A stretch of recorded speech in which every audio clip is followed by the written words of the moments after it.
Primero, muchas gracias por estar aquí. Thank you. Ambos somos muy fans de Color Out of Space. Tengo muchas ganas de conocerte, si quieres te lo. I just want to thank you for coming to the festival. They're both huge fans of Color Out of Space, and it's just an honor for them to get to meet you. Pues, You're too kind, thank you. Tocaremos luego algo más de esa película, pero primero, dado que tú tienes una carrera muy dedicada al fantástico, queríamos saber qué significa para ti el fantástico y por qué crees que surgió el fantástico, el género fantástico dentro de algo como ese cine. So he's saying that obviously in your filmography you have a clear tendency towards fantasy elements of cinema. And why do you think that those elements started in cinema, and what do you think about that genre in particular? Well, for me, fantasy and science fiction and horror, the imaginative realms of these genres is the heart of cinema. I believe cinema began as part of magic to begin with. It's something that grew out of the sorcerers' workshops of the Dark Ages and the cabarets of the illusionists of the 1920s and 30s. So it is still in this tradition, and it's a form that I will probably continue to practice for the rest of my life. Pues dice que los elementos fantásticos y el género fantástico básicamente es la clave de todo cine, y que cree que realmente el núcleo del cine está en los laboratorios de los magos, en la Edad Oscura, los ilusionistas de los años 20, y cree que eso sigue hasta el día de hoy, que él desde luego emplea eso en su cine y que lo hará hasta el día que muera. Vale. Entrando en el tema Lovecraft, ¿cómo pronuncia Cthulhu? That's the question. How do you pronounce the thing from... No one knows. Cloy.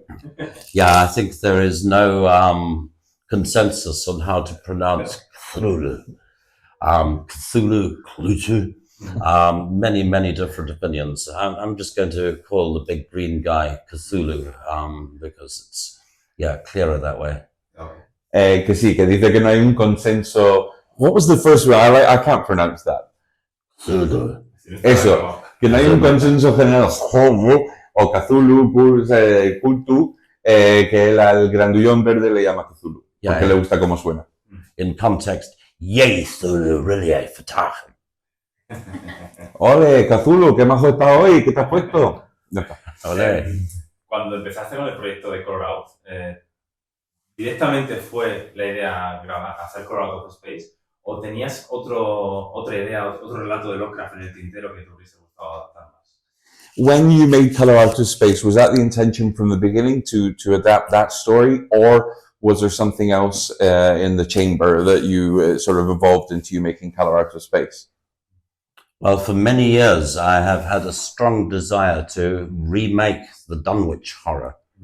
This is because I'm really not a fan of the existing adaptation, and Wilbur Whateley, the half-human, half-ultra-dimensional lead of Dunwich horror, deserves his own movie. But for whatever reason, the producers of the film were very insistent that I should make Color Out of Space instead, which presented real challenges because obviously how do you portray a color that doesn't exist? And it's also a story which has provided the template for so many hundreds of movies where a meteorite hits a farm, an isolated farmer in dungarees prods the meteor. And I've seen that over and over again, particularly in the 1950s. So having to reinvent the storyline in a way that could make it fresh again was a huge challenge. But I think we rose to that challenge. I agree. Entonces lo que dice es que el trabajo que él ha querido hacer y que quiso hacer en un principio era el Dunwich Horror, porque no le gusta la versión que existe y cree que el protagonista merece una película mejor que eso, pero los productores le incitaron a hacer Color Out of Space, que a él le daba un poco de reparo, por un lado porque dice, ¿cómo vas a filmar una historia sobre un color que no existe? Y por otro lado porque está muy visto ya el tema del granjero solitario en medio de la nada, que cae un meteorito, que le toca y que pasan cosas, sobre todo en los años 50, y entonces por un lado era el tema color y por otro lado darle un giro nuevo a ese cliché. Vale. Hablando de esa misma película, otra preguntita corta, ¿de quién fue la idea de las alpacas? So, who had the idea of the alpacas? The alpacas were definitely my idea. They were a deal breaker. I actually refused to make this movie unless there were alpacas in it, which meant we could only shoot in the country where alpacas were available. I was very resistant to the idea of having cows, chickens, or pigs. I thought no one's going to want to pay to see a mutated cow or a chicken. We needed alpacas. If it hadn't been alpacas, it would have been ostriches or Angora goats. I'm also in love with the idea of these of city people who take over a farm and have some inappropriate animal, which isn't the right animal for the environment that they insist on raising. Usually it's a long-standing dream that people have spent 30 years wanting to have Angora goats and make sweaters. So it's a pattern I've seen in real life. And I also just felt that there's never been a horror sci-fi movie based around alpacas before. It's not an animal that people normally associate with the genre. Pues sí, que la idea de las alpacas era 100% suya, es más, que se negaba a hacer la película si no fuesen alpacas, le ofrecieron vacas, le ofrecieron gallinas y él dijo que no, tienen que ser alpacas, para lo cual tuvo que ir al país natural nativo de las alpacas para rodar, pero es que él no concibía la película si no era con alpacas. Dice, como el caso extremo, si no llegan a ser alpacas serían avestruces, pero que no quería ir más allá de eso, dice, o alguna cabra de Angora para hacer jerseys y tal, pero que no concebía que no fuesen alpacas. Y además quería hablar pues de esta gente de la ciudad que viene a abrir una granja y quieren usar animales raros que no son de esa localidad. Le interesaba mucho eso, pero vamos, que alpacas era clave para él. Dice que si no hay alpacas no hay película. Bueno, no sé si será consciente de que en España hay un éxodo al campo y mucha gente puede tener las ideas de Nicolas Cage de crear alpacas. So he's saying that a lot of people in Spain go from the city to the country, and he's wondering if people are going to end up alpaca farming after seeing your film. Well, maybe it's a strong argument against it. I mean, as Bart Simpson says, don't have a cow. Have an alpaca. Bueno, que sí, que dice que es un argumento en contra de la película, pero que si la gente lo hace y luego ha hecho una cita de Bart Simpson, que aquí no se traduce. Hablando de eso, sobre todo Lovecraft, los fans de Lovecraft están deseando que haya mejores adaptaciones de la obra de Lovecraft. Hablábamos en la charla que tuvimos con él que está a punto de pasar a ser de dominio público. Y queríamos saber si él está poniendo en marcha, si tiene algún guión, si tiene alguna idea de rodar alguna película más sobre Lovecraft. Mm-hmm. So, as when you were having the Q&A the other day, we're talking about Lovecraft adaptations, and as you said, he's now entering the public domain, and there are going to be a lot of Lovecraft adaptations from now on. And as a Lovecraft fan, he would like to know if you have anything in the pipeline, if you've got a script ready, if there's a project that you want to work on to do with the Lovecraft universe. I think this is a very exciting time for Lovecraft fans, because really it's a point in time where the Cthulhu mythos is about to go viral. It's fully public domain, and I think it's going to explode over the next few years. I think it may change the face of human culture forever. So very exciting. Looking forward to the James Wan Call of Cthulhu, and I'm really hoping that Del Toro will finally get it together to give us At the Mountains of Madness. And I really hope that I will finally have the chance to make the Dunwich Horror, which is the thing I've been wanting to do for much too long now. It has to happen. The time is now. Pues que dice que ahora es el momento de oro, que va a cambiar el mundo del cine para siempre, porque ahora que Lovecraft está en el dominio público va a haber muchísimo cine de Lovecraft. Él tiene muchísimas ganas de que salga bien La llamada Cthulhu de James Wan y que a ver si Guillermo del Toro por fin puede hacer En las montañas de la locura. Y él, por su parte, cree que ahora por fin puede realizar su sueño de hacer una versión nueva de Dunwich Horror. Y eso. Yeah, me too. Cambiando de escritor, hace poco estuve refrescando el documental sobre Dune de Jodorowsky, que aparecía comentando. Quería saber qué diferencias cree que ha habido o cuál habría sido mejor Dune, si el de Villeneuve o el de Jodorowsky. Okay. So he says, changing author for a second. He recently rewatched Jodorowsky's Dune that you appear in, and he's wondering, what do you think would be the better Dune adaptation, Jodorowsky's Dune or Villeneuve's Dune? Well, of course, like practically everyone else on this planet, I really wished I could have seen Jodorowsky's Dune. I mean, who wouldn't want to see Salvador Dali as the Emperor of the Universe, or to have a soundtrack by Pink Floyd and Magma? So yeah, it's one of those great shames that this film will never truly exist. But I certainly hope that somebody finally gets it together to make an animated version, because the scripts and the storyboards exist and you can see the whole of Jodorowsky's vision. It's very clear what he wanted to do. And I think it's very possible to still bring this back to life. Regarding the official Dune franchise, I'm waiting to see what's going to happen with Dune Messiah, because I'd really like to see Timothée Chalamet turn into a giant worm. This would be really worth the admission price. Pues dice que como cualquier persona del mundo, él siempre ha tenido muchísimas ganas de ver el Dune de Jodorowsky, que le habría encantado ver a Salvador Dalí como el emperador del universo, y que además con la música de Pink Floyd y de Magma, que habría sido una virguería, pero que él lo que espera ver, ya que están los stories, que está el guión, lo que espera es poder ver algún día una versión animada de la visión de Jodorowsky, y que en cuanto a Villeneuve está a la espera de que salga el Dune Messiah, porque quiere ver cómo Timothée Chalamet se convierte en un gusano gigante. He wants to see that too. Giant worm Chalamet.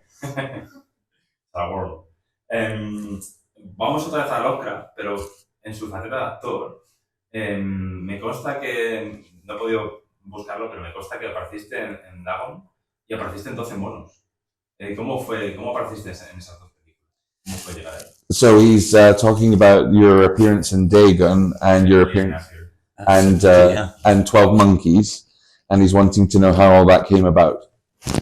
Well, my very brief appearance in 12 Monkeys and in Dagon, like everything else in my career and my life, happened by accident. I just happened to be around at the time. On 12 Monkeys, I was waiting for Bruce Willis to read my script. I was trying to coerce Bruce Willis into appearing in The Island of Dr. Moreau, and he took about 4 or 5 days to get around to reading it, and he was shooting 12 Monkeys in Philadelphia at the time, so I ended up sitting around, so I ended up essentially as an extra in the airport transit lounge sequence, which is pretty freaky because I'm a big fan of La Jetée, the Chris Marker movie that's based on, so it was strange ending up in this transit lounge the day before World War III. And Dagon, again, I was in Barcelona and writing dialogue for Filmax and fixing various scripts, and a huge Stuart Gordon fan. When Stuart was shooting Dagon, he was very isolated because he didn't have much Spanish, and there were a few people around him who could understand what he was saying. So I think he took me under his wing just so he could have someone to have lunch with and discuss Lovecraft. And I ended up being the fish person with the hat. So at least I'm easier to identify in this one. Pues sí, que la historia de 12 monos, básicamente él estaba en el plató durante 4 o 5 días esperando a que Bruce Willis le diera el guión de La isla del Héctor Moró, que quería contar con él, y estaba ahí esperando, al final le metieron de extra en la escena del aeropuerto, lo cual para él fue un honor, puesto que es muy fan de La Jetée de Chris Marker, la película que inspiró 12 monos, y que le fue muy surreal estar de repente en la escena del aeropuerto el día antes de la Tercera Guerra Mundial. Y en cuanto a Dagon, pues básicamente él estaba en Barcelona trabajando diálogos de las películas de Filmax, Super la Fantasy Factory, y en el rodaje de Dagon, Stuart Gordon se sentía muy solo y aislado porque no tenía español y había muy poca gente que hablaba inglés, entonces como que acogió a Richard como un poco su sombra para poder ir a cenar y hablar con alguien, para tal, y entonces le metió como hombre pez en la película con el sombrero para que se le identificara. Por último, vamos a ver Hardware ahora. Tengo entendido que es su favorita. Que nos cuente por qué puede ser su favorita o cómo ha visto esa película después de todos los años que han pasado ya desde que la estrenó. So obviously now we're all going to see Hardware, and he believes that it's your favorite of your own films. And so what is it you love so much about it, and what is your take on it now after 34 years, 35 years? Well, I do love Hardware, but I don't really have a favorite. It's like having a favorite child, and they are a bit like my children, so I wouldn't want to single out one as being more important than the other. I've got a lot of love for Dust Devil and Colour too. Hardware, unfortunately, is still relevant. It's still kind of happening.